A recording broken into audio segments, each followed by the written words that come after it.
For a long time, the conversation around student loan debt cancellation was plagued with this debate around legality. The White House and Speaker Pelosi have said he may not have the authority. Could the Biden administration do this, or would they need to pass legislation through Congress to get it done? That has to be an act of Congress. And now it seems that the legislation permitting the Biden administration to do this already exists. The power of cancellation is already in the statute. A memo that was sent to Senator Elizabeth Warren by the Law Services Center of Harvard University stated, "The Secretary of Education has been granted an unrestricted authority to create and to cancel or modify debt owed under federal student loan programs by Congress. The power is granted in a section of the Higher Education Act of 1965 that says the Secretary may enforce, pay, compromise, waive, or release any right, title, claim, lien, or demand, however acquired, including any equity or any right of redemption." Now the conversation is not around whether or not can the Biden administration cancel student loan debt,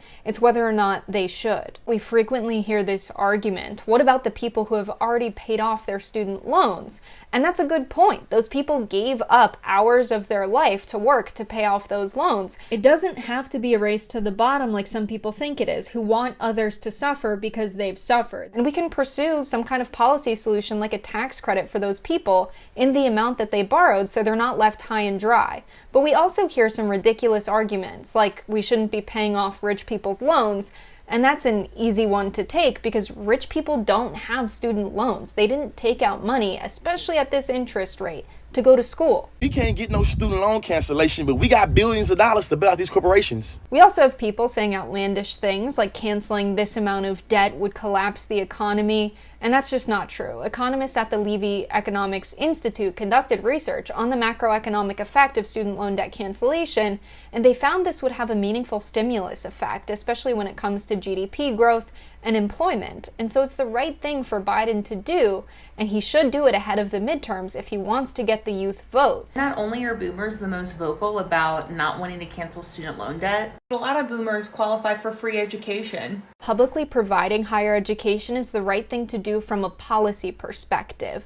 Modern economies from around the world provide free public education at the higher education level because it's a wise economic investment. Economists tend to understand that the kinds of things that you can do to boost longer-term growth are investments in things like education. When you have the innovation that comes with higher education attendance and a well-trained workforce, you are increasing the productive capacity of the economy. Let me just explain something.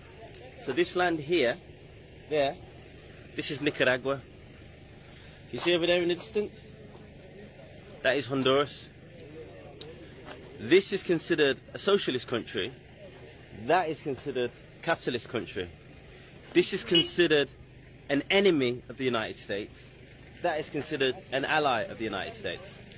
Yet in this land here, the murder rate is 7.5 per 100,000. In that land over there, the murder rate is 44.7 per 100,000. So what, that's 5 times higher in a country of comparable size and comparable population. This TikToker is pointing out something that's absolutely critical to understand. You see, a lot of people, when they compare capitalist and socialist countries, what they end up doing is comparing countries like Cuba to countries like the United States. But the reality is that that comparison is wildly unfair. I mean, look at the United States of America. We invade and bomb countries all around the world in order to steal their wealth to bring it here.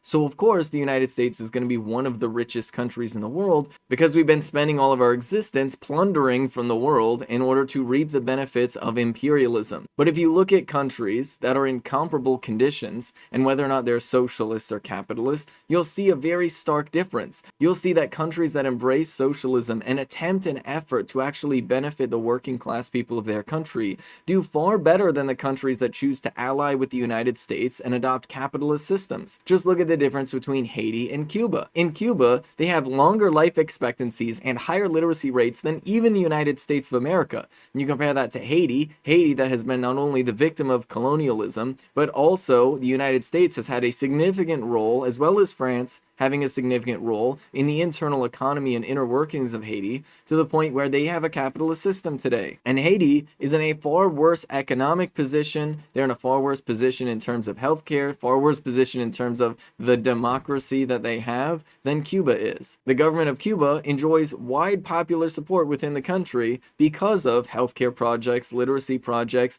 and higher standards of living compared to other countries that are in similar positions. And this is what's important. Even if you look at Venezuela, people say, oh, look at the terrible conditions that Venezuela is in. But if you look at Venezuela before Hugo Chavez and after Hugo Chavez, you'll see that for the working class people of the country, conditions have actually improved. And this is what is so critical to understand, because what is happening right now is our entire planet is reaching a critical point where we are going to have to decide what the future of the next century is going to look like. And if you look at countries like China that are actually reducing extreme poverty, eliminating homelessness, providing healthcare, responding to the pandemic, and then you look at countries like the United States, which are inventing things like NFTs, while people are starving and homeless on the streets, you can see the two paths that we can choose to take. We can either choose to work to eliminate poverty, or we can choose to embrace opulent wealth while even more people fall off the map and fall into extreme desperation.